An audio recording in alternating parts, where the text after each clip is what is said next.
foot away. This is it. The claws come out. We're on top of you.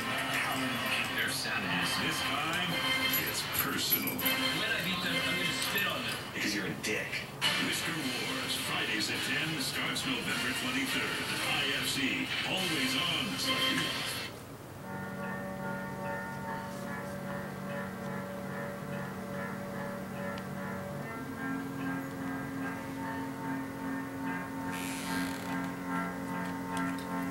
My fellow Americans and all those that love God and liberty listening in around the world, welcome back to the Officer Jack McLam program, coming to you from the high Rocky Mountains of Idaho, USA. We've been having citizens meetings here in our local area. We discuss things like this FBI flyer that was handed out to police officers only. If you encounter any of these people, immediately call the Joint Terrorism Task Force. Right-wing extremists, people that make numerous references to the U.S. Constitution, are domestic terrorists. We're one of 350 families that came up here to get away from what we believe is coming as the collapse of the American civilization. We try to get the top of the mountains to build our communities because old Colonel Bo Grice talks about the military aspect to capture the high ground. This is what a police officer used to be, and that's what I was on the city of Phoenix. I was a friend of the people, but today, this is what we have. This one is your enforcer, and he's enforcing the New World Order locally, state, and federally. I began to change. I began to see that I was part of a corrupt system, a very evil system, and I wasn't going to do it. When they gave me an immoral order or an unlawful order, I said, no, I won't do it. That was it for my career. This is what we fight here in our two police and military organizations. We fight to educate... Could you turn this chair around so I can see a little better here? ...to defend you and your freedom. I'd like to bring on again or Turn that around. Jack McLam. Like so? Oh, no, a little bit more of that. A little bit more this way. Keep going. Something called the Aid and Abet Police News. Yeah. The subtitle was... That's good like that. I was being ostracized and driven out of my career because I wanted to serve and protect the people 100%. My favorite job in the whole world was being a beat officer. Going daily to people's homes when they need you. And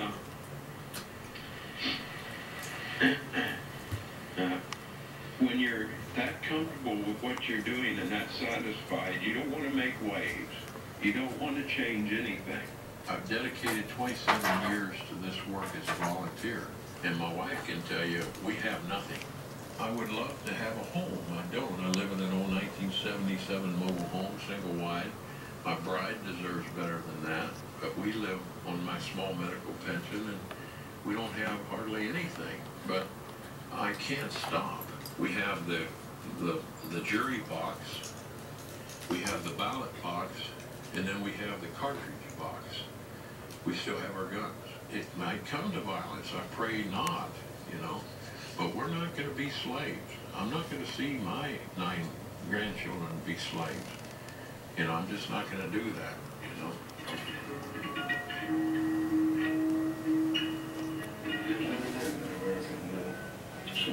And Lolly Girl. Terrorism has created a climate of effective censorship in the land claiming to be the home of free speech. May it have been an inside job? Might these people have gotten help from the inside? Now there's a lot more evidence that suggests it's almost certainly the case.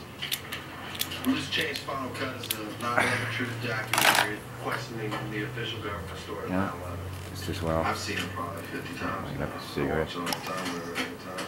I'm not on a spiritual quest for the truth, you know. In a sense I am, but it's not a spiritually driven thing, I don't think. Like, it's kind of confusing. I got it down in my head, though. That's my boat, and the other 2 boats are my boss's, and they have another boat. You can see the roof of their house way over there. I was originally one of the carpenters that helped build the house. When we got done building the house, you know, they offered me a job to stay on as a caretaker, so, you know, It was either go back to Orlando and sit in traffic all day, live out on an island, and take a boat to work. Attention all citizens! We are giving away free DVDs that proves the official government story of 9/11 is a lie and a cover-up. I encourage each and every one of you to take a free DVD home, watch it, and decide for yourself. This is more important than how much Britney Spears' hair sold for on eBay, Dancing with the Stars, or who's going to be America's next idol. Sure can, man. Thank you. I heard construction. I've seen controlled demolition. Building 7 was a 47-story Yeah, and it was damaged because I watched it live. 6.5 seconds. I watched it. I saw it. I heard no explosions, but there's a controlled demolition. There's eyewitness reports of you, sir. I watched it on TV live. You're missing four. I didn't see it on TV. Watch this DVD. See it live. Go watch this DVD and listen to the eyewitness testimony about explosions going What on you're saying before to the me? first plane even hit.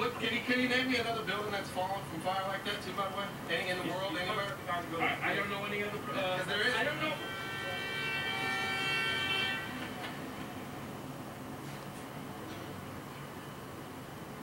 I was a big part of the anti-war movement when the Iraq War started. I marched in Washington when it was estimated at, 500,000 people. Most politicians probably weren't even in town that day. They could care less that we were there. 9/11 is the justification for everything that's going on, so why not talk about 9/11? I don't believe in aliens. I really could care less who shot John F. Kennedy. I don't give a fuck if we landed on the moon or not. Yes, the Holocaust did happen. I've been to Dachau and seen that kind of stuff. I truly believe 9/11 was an inside job, and I would like to see the people that actually, orchestrated the events that happened that morning. I would like to see those people held accountable, put in jail, and prosecuted to the fullest extent of the law, whether that be the death penalty or life in prison. They need to get one or the other, in my opinion.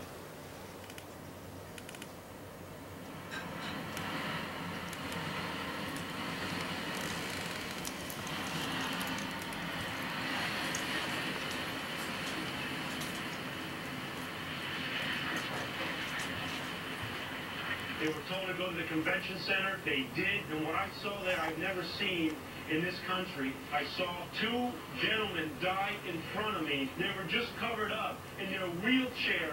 Babies, two babies, dehydrated and died. These are the families who listened to the authorities, who followed direction, who believed in the government, and they followed directions. They walked miles, floodwaters up to their chest for a whole day, and they followed direction. These are law-abiding citizens who have been left behind.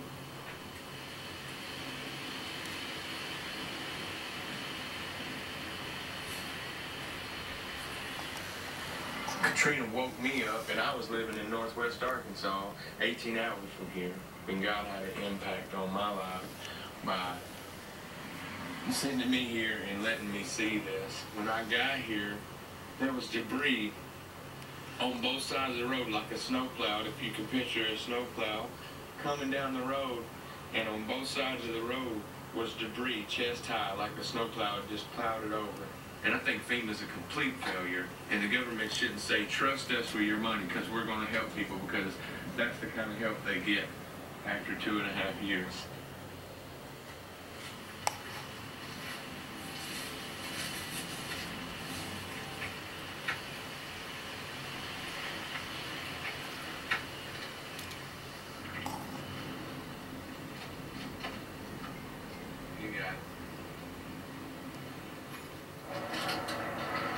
We feed about 500-600 meals a day out of here right now for all the volunteers to come down here and help out their fellow American citizens so that FEMA don't have to, because Lord knows they don't know what the hell they're doing. My Molly girl. Molly. Digging ditches and doing this. I can't think of anything I hate worse besides liars. Which we'll get into that later.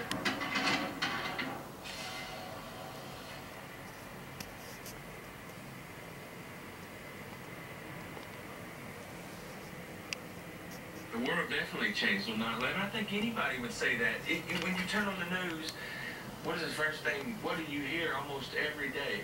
You hear post 9/11, post 9/11, terrorism, terrorism, terrorism, 9/11, terrorism, Iraq, weapons of mass destruction, weapons of mass destruction, Iraq, Afghanistan, terrorist, Al-Qaeda, Al-Qaeda. All these words, all these things I had never heard until 9/11.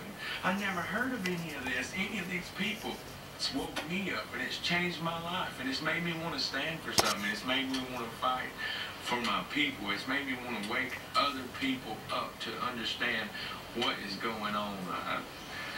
You know, I want people to wake up to the global elite that run this country. I want to see a change on this earth.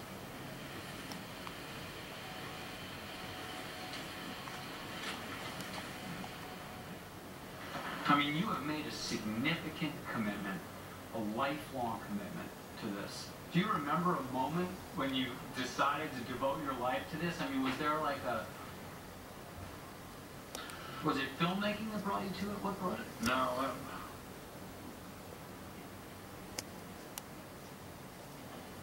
Waco.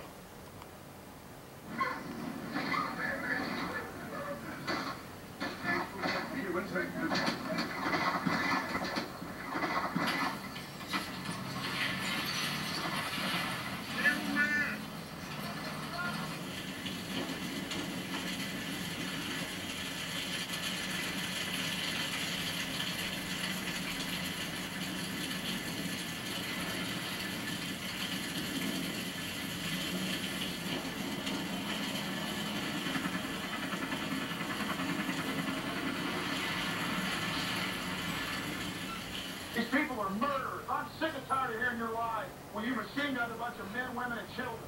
You got a big problem, buddy. You sit over here, I'm not afraid of you guys. I'm a law-abiding citizen. And I'm sick of it. You sit over here and you talk about how the children huddle in the corner and how the ammunition that they had would kill them. All the rest of your garbage. You ought to be ashamed of yourself. You don't stand for the Constitution. You stand for zip, not a zero. You have no common plumb. It's false, my friend. Let me tell you, a lot of people are writing down your names. You can follow people around. You can harass people. You can back up your bankster buddies.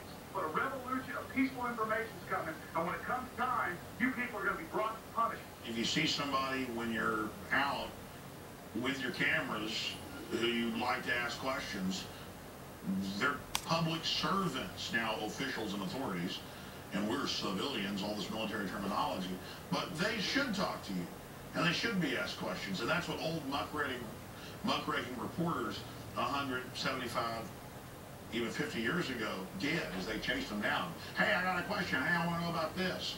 We need that again. Congressman Doggett, my name's Alex Jones. I'm here to ask you about the Council on Foreign Relations. Sir, shouldn't we abolish the Federal Reserve and the CFR? That's the real reality that none of you will talk about, and most of you are members. You people are being lied to. This country's been taken over by Europe. And I'm being drug out. Laugh at it. I got some stuff. Take it right here. I'm going to get this class. We're passing on the class. Take it. 9 Star Trek movies. One question. Who's the best captain of the Enterprise? Me. Welcome to Trek Wars. Kirk seeks advice from Spock. Why, Spock? Why? Picard seeks advice from Whoopi. Of course. Shakespearean. Shatnerian. Incredible. To pay or not to pay? That is the question. From Star Trek the Motion Picture to Insurrection. Defend your choice. Trek Wars. This month. IFC. Always on, slightly off. The following is an important paid program about Humana Medicare Advantage plans.